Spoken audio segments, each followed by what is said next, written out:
জি, আসসালামু আলাইকুম দর্শক, স্বাগতম আপনাকে। প্রশ্ন করুন।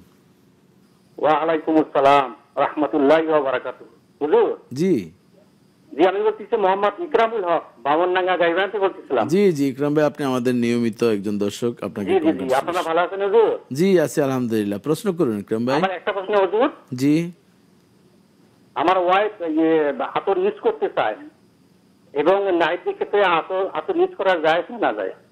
আমাদের এখানে এক আলেম বলেছে না যায় না। কি করতে চাচ্ছে? আতর আতর আতর আতর ইউজ মানে ও, মাখা। আতর ব্যবহার করছেন, ইউজ ব্যবহার করা, হ্যাঁ ইউজ হ্যাঁ, করা, বুঝতে পারছি। মাখা মাখা। হ্যাঁ, বুঝতে পেরেছি বুঝতে পেরেছি। না, এটা সুগন্ধি ব্যবহার করতে পারেন, তবে নারীরা বের হয় যখন রাস্তায় বা কোথাও আত্মীয় স্বজনের বাড়িতে যদি যায়, এই পারফিউম ব্যবহার করাটা শরীয়ত সম্মত নয়। যিনি বলছেন উনি হয়তো সেভাবেই বলছেন। হ্যাঁ, আপনার স্ত্রী আপনার সামনে যত সাজবে ততই সওয়াব, এটি সাদাকা হিসাবে আল্লাহ তাআলা সওয়াব দান করবেন। সেটি আতর হোক, পারফিউম, হালাল পারফিউম হোক, এটি আপনার স্ত্রীর সৌন্দর্যতা, সুঘ্রাণটা শুধু আপনিই পাবেন। আপনার স্ত্রীর সুঘ্রাণ বা সেটা যাতে কোনো পরপুরুষ সেটা না পায়, এটি হচ্ছে শরীয়ত।